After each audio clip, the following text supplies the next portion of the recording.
On World News Tonight this Monday, somewhere between war and peace, settlement talks in limbo.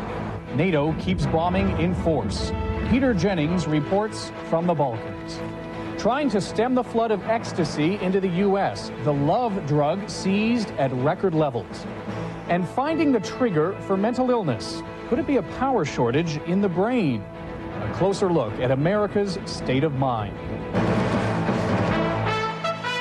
From ABC News, this is World News Tonight with Peter Jennings. Tonight reporting from Macedonia.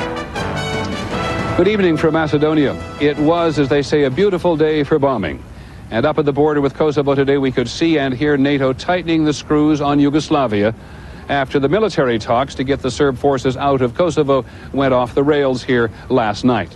Here in the region, people are not surprised there's a problem. How big a problem is not completely clear. Yugoslavia blames NATO. The NATO alliance says that it is Yugoslavia who has failed. First, on what NATO thinks and wants to happen next, here's ABC's John McCarthy. NATO officials believe Serb leader Slobodan Milosevic is stalling to get a better deal. At those talks between Yugoslav and NATO generals, the Yugoslav side was complaining about timing. They said they cannot withdraw in the 7 days demanded by NATO. The roads are too bad, bridges are out, and they are short on fuel. The Yugoslavs also complained that ethnic Albanian guerrillas would attack them as they were attempting to withdraw. U.S. and NATO officials say there are ways to reassure Milosevic on all of these points, but for now these concerns do not appear to be his real game. The only reason the talks broke down was the refusal of Belgrade to keep to its word. It is as simple as that. Sources say Milosevic is using his old ally, the Russians, to try to soften NATO's terms under which Yugoslav troops must leave Kosovo. The Russians were working to do just that all day in Bonn, Germany. That's where the foreign ministers of the world's 7 largest industrial nations, plus Russia, were struggling to agree on what must happen first in Kosovo. A Yugoslav troop pullout, a NATO bombing halt, or a UN resolution. There's a lot of discussion about how these events are sequenced and how they're synchronized. But on one crucial point, the White House was not bending. The air campaign will continue until we see the kind of pullout that we and NATO have called for. U.S. officials say Belgrade could again become a target if the stalling drags on much longer. John McCarthy, ABC News, the Pentagon. Well, NATO has the power, and as we hear it here, Mr. Milosevic now understands what he's up against, and in time, NATO will have its way. What fight there is left in the Serbs is still being directed against the ethnic Albanians. These men escaped through the hills, across the border into Macedonia just this morning. They're exhausted, and before the day was over, they had joined the giant refugee population already here. The refugees universally blame Mr. Milosevic for anything that goes wrong. In the Yugoslav capital, Belgrade, the overwhelming number of people are way past defiance. They have seen the United States, which they basically admire, destroy much of their country in a war for which there has been no gain. ABC's Bob Woodruff is in Belgrade tonight, where there is nothing but disappointment. Throughout the city today, there was frustration. Everything is bad, and I think it will be worse. There was anger. I think that people don't get it. They think it's just a game. No, it's going to be much worse. I mean, people are dying right now. In the 4 days since the Serbs accepted the peace deal, Belgrade has been quiet, and many people had convinced themselves that the days of bombs and bomb shelters were behind them. But this afternoon, more air raid sirens, and once again, people were buying flashlights and batteries. Some said they would sleep outside the city tonight, where it may be safer. We only hope that they won't strike again on some civilian targets. While many were predicting bombs, some were forecasting peace. I think for 5 days. 5 days will be peace? Yes. She would not say why. But if peace does not come? Well, it's the end of the world for us, you know. It's the end of the world for us. It is a world that so many here thought was returning to normal. Bob Woodruff, ABC News, Belgrade. One other today complication, 2,500 Marines still at sea in the Aegean. They'd hoped to land in Greece today, south of here, and then come up to join a peacekeeping force for Kosovo. But this morning the Greeks told them they could not land. Greece is a member of NATO, but an ally of Yugoslavia. The U.S. is working on Greece to change its mind. At the end of the broadcast tonight, how we spent our weekend out here. Such a magnificent place and so much hatred. Right now, ABC's Kevin Newman, who's in New York, has the rest of the day's news. Kevin. All right, Peter, we begin in Poland, where the Pope called for world peace in an outdoor mass celebrated by hundreds of thousands of people. John Paul II is on a 13-day journey home that is part nostalgia and part business. 95% of the Polish people are Catholic, but the Vatican is concerned many have been less involved in the church since communism collapsed there a decade ago. In one of the world's most populous countries today, the start of a new era of political freedom. Millions of people in Indonesia voted in the first truly free elections there in 4 decades. Indonesia's longtime dictator, President Suharto, was forced to resign a year ago, and his party is expected to be voted into obscurity. When we return, the designer drug being seized in record amounts. Is ecstasy overwhelming our youth?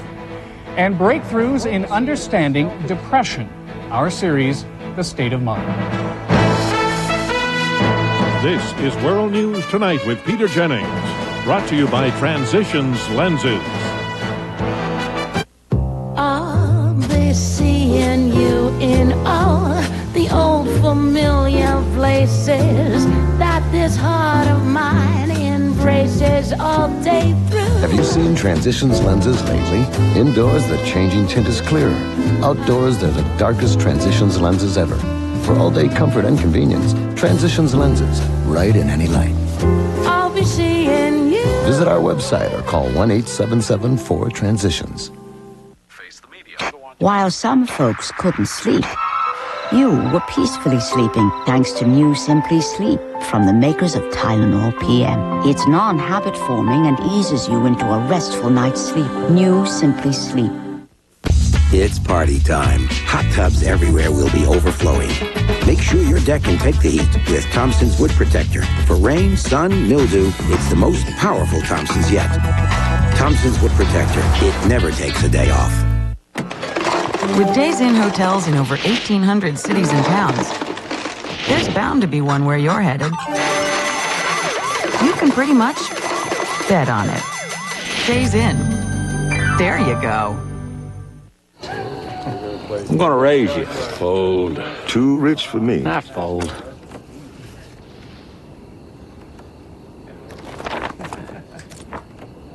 Call. A couple of things to remember. 1, a full house always means 3 of a kind. And 2, the new Chevy Silverado has the most powerful V8 of any pickup.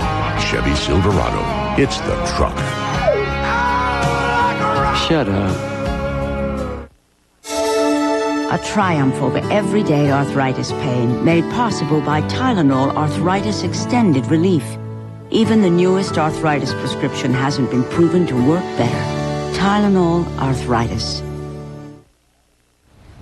The FBI updated its 10 most wanted list today, adding Osama bin Laden, indicted for the U.S. embassy bombings in Kenya and Tanzania, and James Kopp, an anti-abortion activist charged with killing a doctor in New York State. They replaced 2 Libyans now in custody accused of bombing a Pan Am jet over Lockerbie, Scotland. The Customs Service says there's a disturbing new trend in its seizures of illegal drugs. A huge amount of the synthetic drug ecstasy is being confiscated. The mass popularity of ecstasy is relatively new, but the story is familiar. Enormous profit margins and strong demand. Here's ABC's Jackie Judd. Ecstasy, all the rage at so-called rave parties, is flooding into the country. The Customs Service seized almost 1 million doses in the first 8 months of the fiscal year, and that is almost 3 times the amount in all of last year. 5 years ago, really, we didn't hear of ecstasy in this country. It's kind of a stealth drug. All of a sudden, it's upon us in the last few years. Ecstasy is a synthetic drug that produces a euphoric sense, which is why it is also called the love drug. It typically is not connected to fatal overdoses, but long-term use can cause brain damage. It's a stimulant. It's an upper. Looks like an aspirin tablet. And a lot of it's being sold all over the United States to young people in particular. Most ecstasy is smuggled in from Western Europe. It costs pennies to produce and can be sold for as much as $45 a dose. U.S. Customs is only getting a fraction of what is brought in. We have estimates that say that we seize about 17 to 25% of drugs coming into the country. Authorities say one of the most troubling aspects of this is the shipments seized are so large, it appears that organized crime is becoming more involved in the ecstasy trade. Jackie Judd, ABC News, Washington. On the money tonight, the accounting firm of PricewaterhouseCoopers released an interesting study today, predicting that Ford will pass General Motors as the world's largest car maker by the year 2005.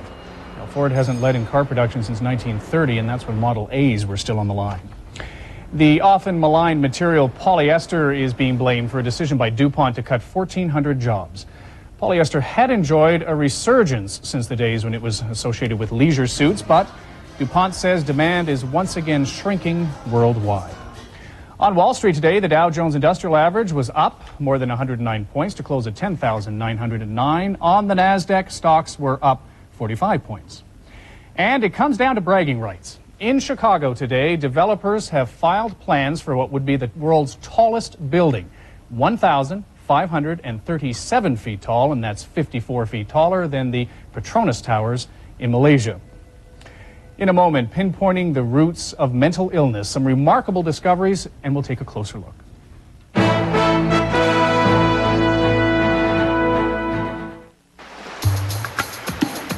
Where will you be when your grandson gets his first taste of the ocean? When man walks on Mars? When your children want to discover their heritage? Life is filled with moments you don't want to miss. That's why if you have high cholesterol and heart disease, you should know about Zocor. Zocor is proven to help save lives by reducing the risk of a heart attack. So where will you be tomorrow? That could depend on what you do today. When diet and exercise aren't enough, talk to your doctor about adding Zocor. Zocor is a prescription medication and is not right for everyone, including women who are nursing, pregnant, or may become pregnant, or people with liver problems. Your doctor may do blood tests to check for liver problems, because serious side effects can result. Tell your doctor about any muscle pain or weakness you experience while on Zocor, and about any medicines you are taking. For more information, talk to your doctor or call. Zocor, it's your future. Be there. You know, my first racing days were pretty rough. With my wheels set so close together, I was always getting loose in the turns. Now that I'm trading paint with the big boys, wider is better. The White Track Grand Prix delivers precise control in the corners. No wonder it's been selected official pace car of NASCAR. There's no getting around it. Wider is better. Now you can take that to the bank with this winning offer on the White Track Grand Prix. See your local Pontiac dealer for details. All right, kid. Here we go. 10-9. What do you got? What do you got? Yeah. All right, come on. What would you do if someone you loved had a heart attack? Yeah. Did you know it's now been proven that the same Bayer aspirin you have in your bag for muscle aches may actually help stop you from dying if you take it during a heart attack? Downtown. Lucky shot. Can your pain reliever do that? Talk to your doctor now. Next time I'll go easier on you. Bayer, powerful pain relief and so much more. All this week, we're going to be taking a closer look at the nation's state of mind, mental health, and mental illness in America. In Washington today, Tipper Gore chaired the first ever White House Conference on Mental Health, and the idea is to try to dispel the myths about depression, paranoia, and schizophrenia. These and other mental disorders affect more than 50 million Americans. 1 out of every 4 families has to cope with mental illness every year. But as ABC's Ned Potter tells us, for depression, which is one of the most prevalent of these disorders, there is now a greater understanding of the cause than ever before. There is an eternal half-light. You don't see the point when there's no happy anymore. In which a depressed person seems to live. I call it a hole in my soul. Doctors have long known that depression is not just a dark mood or a deficit of character. almost feel like you're gonna just cry. That it's an illness like diabetes or high blood pressure. But just what are its roots? Today there are new answers. Until a few years ago, researchers mostly thought the problem was biochemical, a shortage perhaps of mood hormones such as serotonin. Today the picture is much more complex, and the place to begin is here on the left side of the brain, about 2 inches from the forehead. This is an area called the prefrontal cortex, and in normal people it looks something like this. But in depressed people, it may look like this, about 40% smaller. The prefrontal cortex is important because it helps keep negative emotions under control. In people with at least some types of depression, they have abnormalities not only of the function of the brain, but also of the structure of the brain. A possible reason is that depressed patients have fewer glia there, the cells that supply the brain with nourishment from the bloodstream. In other words, the brain may literally be low on power when depression strikes. It affects many systems in the body, which goes along with the symptoms of depression, that people have trouble thinking and concentrating. There's changes in appetite, changes in motor activity. Growing knowledge is leading to new hope. Doctors are making new drugs and have better ideas about why they work. And at the National Institute of Mental Health in Maryland, they're working on magnetic stimulation. The right magnetic pulses may somehow restore the power the depressed brain lacks. The ammunition is getting greater and more varied. Yeah, greater, more varied, and with fewer side effects. The work is only in the early stages, but it seems to prove that depression is a brain malfunction doctors can correct, that soon the half-light for many patients will brighten. Ned Potter, ABC News, Bethesda, Maryland. Well, as Ned pointed out, for so many years, people almost dismissed the science of mental illness. A person suffering from depression was just feeling down or was somehow weak. But as mental illness becomes treatable, like so many other diseases, it pushes researchers to consider the causes of it in new ways, too. Here's ABC's Deborah Amos. The key to a revolution in psychiatry may be in this deep freeze. Stored here are pieces of brains, sliced paper thin to see what's inside. What researchers believe they're seeing are viruses that trigger mental illness. In very concrete terms, we are actually thinking that you have a chronic infection in the brain. You have viruses in the brain cells that have changed the chemistry of the cells. Psychiatrist E. Fuller Torrey is the executive director of the Stanley Research Foundation in Maryland. For 25 years, he has been on a quest to find the viruses he believes trigger schizophrenia and manic depression. The viruses that we're focusing on are viruses that we know like nerve tissue, like brains, and selectively go to the brains. The theory is simple. Common viruses can sleep harmlessly in the brain, but can awaken when we're stressed or have a drop in our immune system. When that happens, a virus can begin to inflame brain cells. Scientists are not sure why this happens, but they say some people are more genetically susceptible to the process. I think it's a very logical point of view. When I started it, it seemed fairly outrageous to most of my colleagues, but I must admit it's almost respectable now.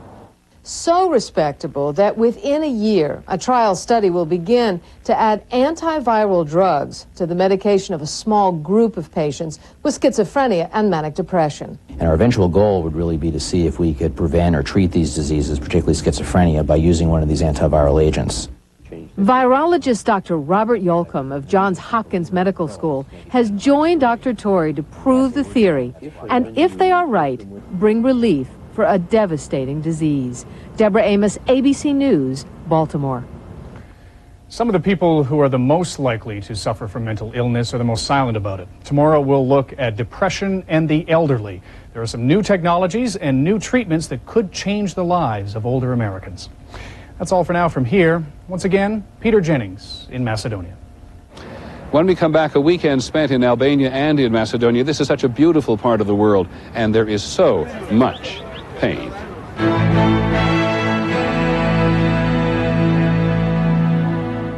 Tylenol House Call. Information for healthy living. It's like a drum. Like a hammer. I snap at everybody. My kids know to stay away. It's one of our most common medical conditions, a headache. What triggers a headache?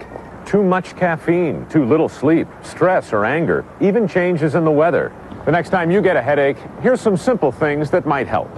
Try applying heat or cold to the area, massaging the neck to relax the muscles, or simply taking a walk or nap. If you're one of the millions of people who rely on over-the-counter medicines, you should know that the pain reliever doctors recommend most is Tylenol. No other pain reliever works better on everyday headaches than extra-strength Tylenol. When my headache goes away, I'm me again. By the way, keeping a headache diary can help you determine if food, weather, or mood contributes to your headache pattern. For more information about headaches, visit Tylenol.com. Tylenol House Call is brought to you by Extra Strength Tylenol. With days in hotels in over 1,800 cities and towns, you never think about where to stay. You just go with the flow. Days in. There you go. The best way to cure athlete's foot so it won't come back is here. New Lamisil AT. So powerful, it does what no other brand can do. These take 4 weeks of treatment to kill the fungus. Lamisil AT is so powerful, with just 1 week's use, it stops the itching and burning and cures athlete's foot between the toes. So powerful, a clinical study showed 3 whole months later, users were still athlete's foot free. Now without a prescription. New Lamisil AT, the best way to cure athlete's foot fast so it won't come back. I have the power to find the quickest route across town, to get tickets to the hottest shows, and reserve a table for 2 at virtually any restaurant. I drive an Escalade, the only luxury SUV with the executive assistance of OnStar Standard. OnStar, how can I help you? I have the power to make obstacles obsolete. Escalade, it's good to be the Cadillac. At All Days Freshness takes me to a new perspective, on a different path, through open doors. Take All Days Freshness with you with individually wrapped All Days panty liners. A unique core and fresh weave help absorb moisture and odor, and they're wrapped for freshness anytime, anywhere. For a joyride, to important gatherings, to another world. Individually wrapped All Days panty liners from Always. Feeling fresh is being free. I'm 64. Is there anything I can do to stop bone loss? Absolutely. Here's proof. In a landmark clinical study, Caltrate actually stopped bone loss in women at risk for osteoporosis, whatever your age. It's never too late for Caltrate. Tonight, the Quickie Facelift. Sound like a dream? It's real. Do it Friday, back to work Monday. Weekend facelifts. Fast, painless, and a face that looks 15 years younger. Don't miss 2020 tonight. Finally this evening, from the most explosive danger zone in all of Europe, which the Balkans have always been. As we traveled around in Macedonia and Albania over the weekend, it was so clear that the often distorted memories that people here have of each other's history will now have a new layer of hatred. It is about an hour by helicopter from the Albanian capital, forever by car, when the first of the refugee camps appear like ancient tented cities on the plain below. Visitors to the Balkans always comment on how so much hatred and agony can exist in such a beautiful place. This is Kukes, close to the border. On Saturday, the Serbs shelled close by again. It's a reminder of how much is unresolved. The war is still very real. The people from 50 countries who are here to sustain the refugees still believe they will be here for months, if not months and months. And they are not well enough prepared. We're terribly worried about it at the moment. The refugee specialists tell us that more help has been offered to these refugees than any others in the world. They're European, in Europe's backyard. Some of them say cynically that if Europe makes them comfortable here, they will be less inclined to flood the rest of Europe. People are generally healthy. Most of them arrived healthy. And the daily menu, if you can call it that, is carefully calibrated to keep them so. There is a complete and utter lack of privacy. And there are so many children. The Serbs criticize the ethnic Albanians for having large families, and some certainly do. Is it instinctive? Because the Serbs have tried to wipe them out? The Serbs lost Kosovo demographically a long time ago. There is so much technology in the refugee business now, but for refugees with relatives and friends all over Europe, there is nothing to beat a satellite telephone. The International Committee of the Red Cross had 2 of them here. 1 minute per person. 2 minutes if you've just been released from Serb custody and you want to tell someone somewhere that you survived. These men survived. We found them just after they came across on Saturday afternoon. They'd been picked up by the Serbs last Tuesday, beaten up until Friday, stripped of all their identification, and told to get out. I worked in an aluminum factory, he says. I know the men who abuse me. Here's a glimpse of the future. One of the first people to call on these exhausted men was a representative from the Kosovo Liberation Army. The struggle for post-war power in Kosovo has begun in earnest, and as of now, the KLA has a powerful edge in popularity. It is hard to tell how well the KLA has fought the Serbs. There are more than a few fresh graves at the local cemetery. And when they had a martyr's funeral for 30-year-old Gani Saramaji yesterday, they also prepared several new graves in anticipation. On Sunday, to Macedonia. We asked our interpreter, a young Kosovo journalist, to take us to the one place in this refugee camp run by CARE, which he thought best represented his country. He took us to school in a tent run by UNICEF. In the camps, there's an enormous effort to save the children from long-term trauma.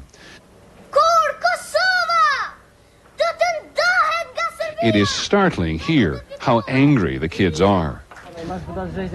There is nothing so lacking in a refugee camp as dignity. What a difference a haircut can make. Finally, late on Sunday, we were here for the Stankovic Cup, named after the camp soccer final, on a hard field covered in rocks. Clean t-shirts, a little speech by a relief official from Thailand about everyone being a winner someday. Okay, let's start. And then for an hour, these young minds were not on war, not on broken families, not on revenge. And that is our report on World News Tonight. We shall be here again tomorrow. I hope you'll join us then. I'm Peter Jennings. Good night from Macedonia.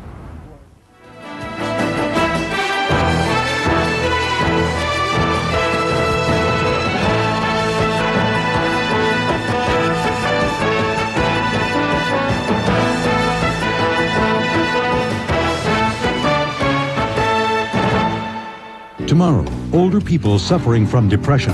Mental illness is on the rise. Recognizing and treating the problem. Watch ABC's World News Tonight with Peter Jennings. This has been a presentation of ABC News. More Americans get their news from ABC News than from any other source. ABCnews.com, now a part of the Go Network. Tonight, when she met the man with everything, she felt like Cinderella until the fairy tale ended. That man is out to kill me. Money, sex, murder. Some people just can't get enough. Dennis Franz, Heather Locklear, Peter Strauss, an ABC premiere movie event, Texas Justice Tonight. Now, News 2 at 6. First, fast, accurate. It's hard to believe. I mean, when I came out here last night, I never dreamed nothing like this. I thought just a small part of the building, was on fire, and that would be it. But the comeback is already underway for an historic Metro facility lost to fire. Good evening, everyone. That fire broke out late Sunday and quickly consumed the well-known clubhouse. Many residents in West Nashville could see the flames as they soared into the night. News 2's Melissa Penry has been covering the story today and is there with this live report. Melissa? Well, Bob and Ann, we are at McCabe Golf Course, and one reason people like this golf course is because it's so wide open. In fact, in the late 20s, this was actually Nashville's airport.